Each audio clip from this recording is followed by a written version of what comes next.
Good morning, everybody. I'm out here at the Whiskey Garden, but I actually want to talk to you today about voting. First of all, I want to talk about our voting system and whether or not it is actually democratic.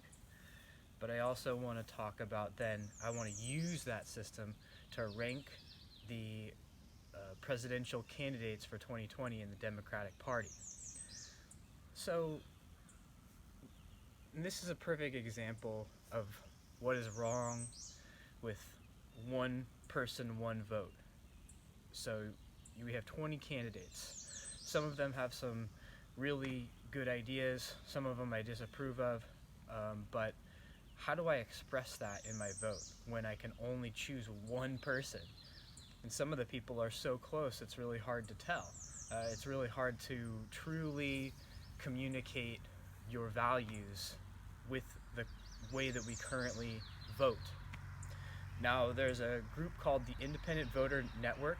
I listen to their podcast all the time. They talk about some really interesting things, all about increasing access to democracy for all Americans and all voters. And one of the things they talk a lot about is voting and the different ways that you can do it. Now, here in Maine, we have something that I really appreciate. We have ranked choice voting. So in the 2018 election, for state elections, for instance, the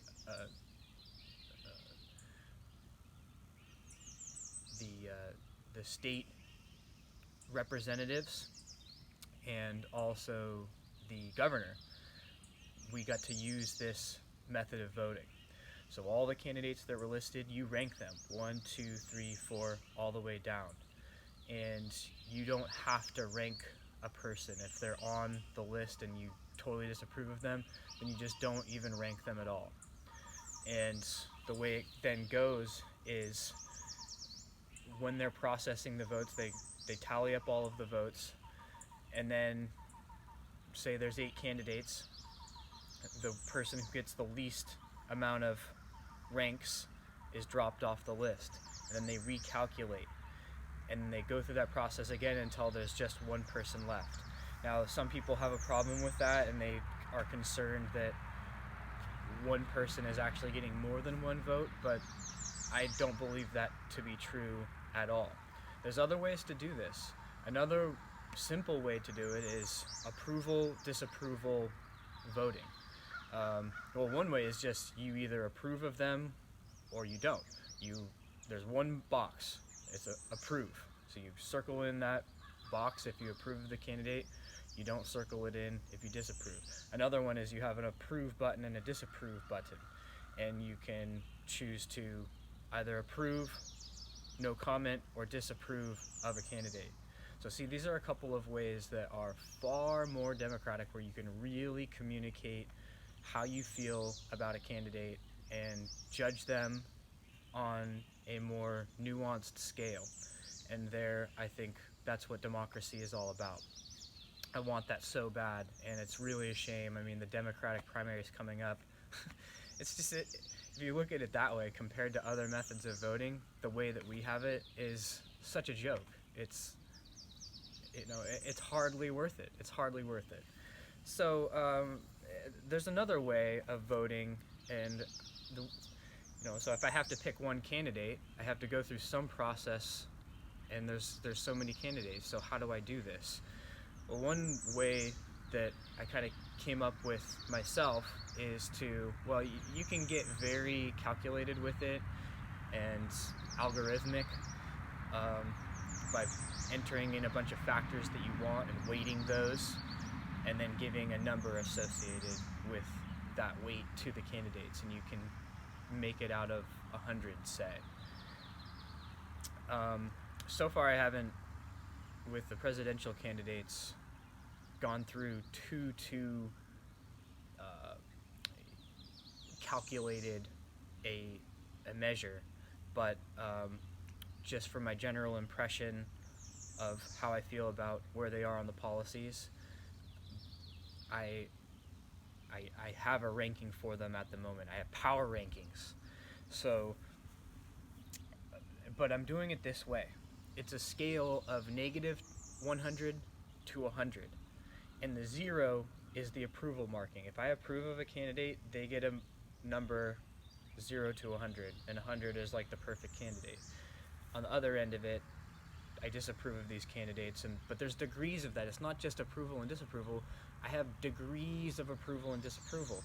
I can really communicate how I feel about somebody with a number using this system. So there's only 7 candidates that and let's just say the -10 to, or -15 to 15, this is like, you would say, no comment. So I'm not disapproving of them necessarily, but I'm not approving of them really either.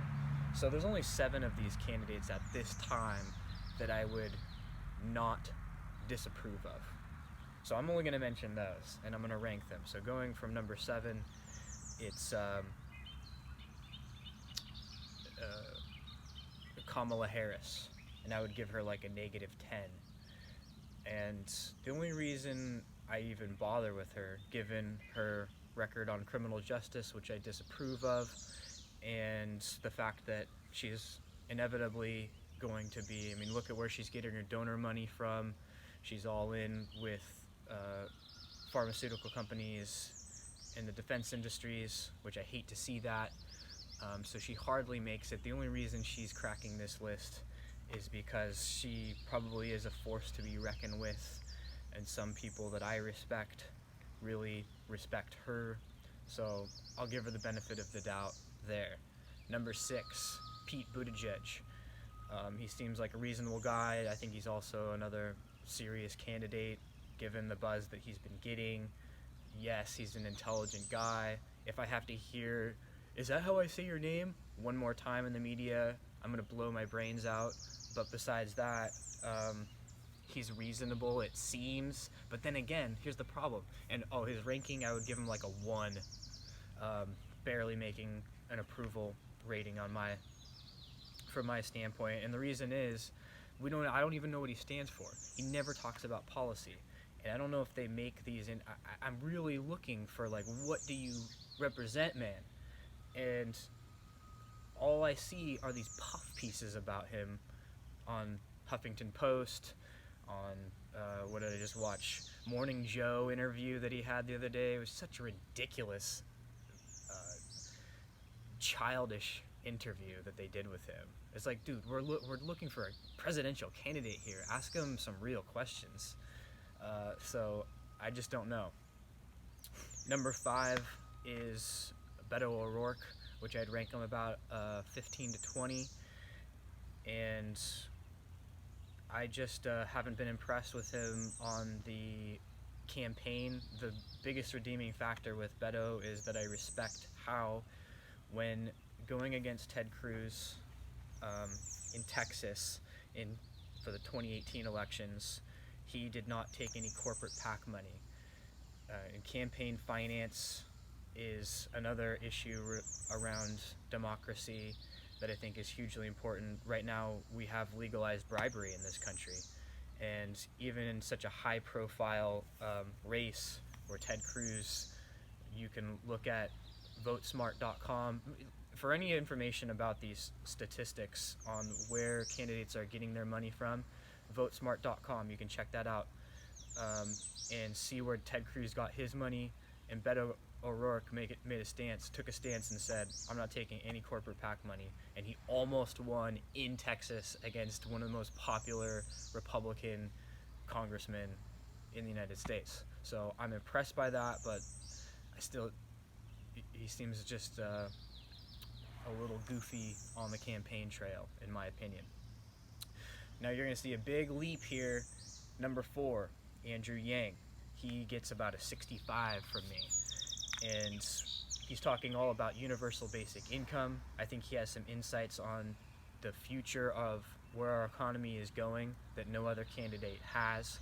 I hope to see whoever gets in, they're going to at least be talking with Andrew Yang and working towards some of these ideas, or at least trying to contend with the future of our economy, because it's changing rapidly. And if you aren't up on this, we're just going to fall behind, and it's going to be chaotic. And I think he just is talking about this in a way, and popularizing some ideas like universal basic income. I think that's really important. But then again, he has no experience in office, which in my opinion is not a strong suit. It's a different ball game. It's not like running a business. It's not like running a nonprofit, and it's not like really anything else. It's its own beast, and you have to be practiced at it, and at least having a couple of years of experience before you go take the highest political office there is, I think that is a beneficial thing. Number 3 is Elizabeth Warren. I'll give her about 70, and the reason I like Elizabeth Warren is that she's strictly talking about policies. She's the most policy-specific candidate there is. Some of these policies may be imperfect from my standpoint, but they're getting to the core of some really important issues the way that no other candidate is getting at it. She's talking about increasing wealth taxes. I think her proposal does not go nearly far enough, but maybe it's a good first step, and we can see how it goes. She's talking about healthcare, and she's talking about education, and those are the two biggest ones as far as, in my opinion, what the federal government is good at doing, or what they could be good at doing, in terms of being just a unified body to ensure that all citizens, think about the kids, man, think about the kids. All kids got to have access to healthcare, and they need to have access to good education. She's talking about it. She's kind of a goofball, I know, and the Pocahontas thing was weird, but I'm willing to put all that stuff aside, because she's a policy person, and looks like she would get some stuff done because she has a plan. Number 2 is Bernie Sanders. And Bernie Sanders would get about an 80 ranking from me. I mean, look, at a time when, he's just been there, and he's been principled from a long time ago, even when some of his positions that are more acceptable now, progressive positions that are acceptable now, which he has a large part in doing. What he's done over the last 4 years to bring some of these issues to the forefront is incredible. And it's not just, there hasn't been a change, like he's been on this campaign throughout his career. That's super respectable. And look, at the end of the day, it's probably going to come down to him and Biden, at least what the polls say. Biden, by the way, gets about a -68 from me. Please not him. Please not him. So it's going to probably come down to Biden and Bernie, and then I would be all in with Bernie because he's a true progressive, and he has been principled all the way through. But number 1 is Tulsi Gabbard. The reason why Tulsi gets a slightly higher ranking at this point, she's an 85, is because I think she's doing a little bit better to communicate the core issues.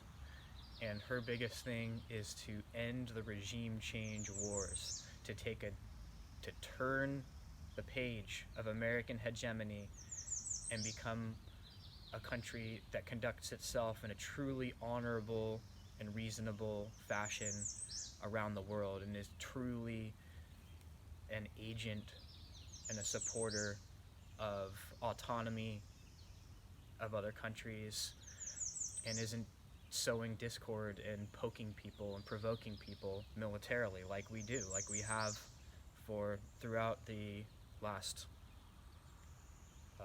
75 years post-World War II. And this is just so important, and it's,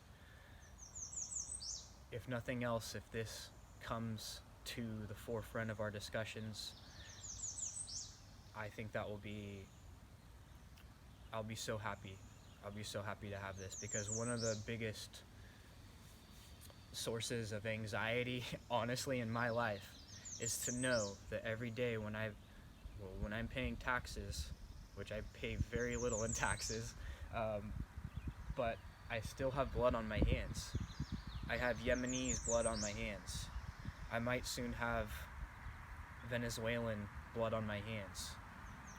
And these countries do not pose a direct threat to the United States. So what is going on here? Why are my tax dollars going to kill innocent civilians of these countries?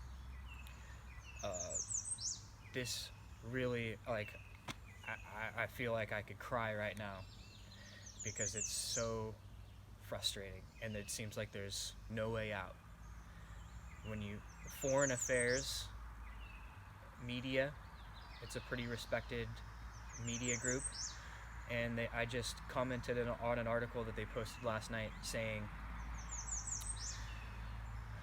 the title of the article was something like the possibilities for, or what would a war look like in Venezuela, and they go right into just tactical matters, like how would we do it and what weapons would we use. And that to me is just so disgusting. You're not even asking the question, what would the purpose of it be? Well, we know what the purpose of it would be, because Venezuela has double the amount of oil reserves from the next highest country, which is Saudi Arabia. That's obviously what we're doing there. So to so brazenly say, like, just assume, oh, well, we're going in. We got a bad guy in there, Maduro, which he's a bad guy, but Venezuela does not pose a direct threat. They're not threatening the United States. And even if it's a dumpster fire over there, that doesn't give the United States the right to intervene. This is, oh God. And people are just, progressives are talking about it, but nobody else is. And if they knew more about it, if there wasn't this heavy slant on the media, from the right-wing media, left-wing media alike, if there wasn't such a slant here, normal, reasonable people, if they understood exactly what was going on and it was broadcasted to them every single day how this was going down, they would say, no, I want no part of that. But they don't get that message. We're missing that message, and that's why Tulsi is at the top of my list, in addition to just her cool, calm demeanor. I think she would be an amazing president. So there you have it. There's my top 7, using a far more democratic way of voting. And so with all of these things together, I think we have a real positive future ahead of us.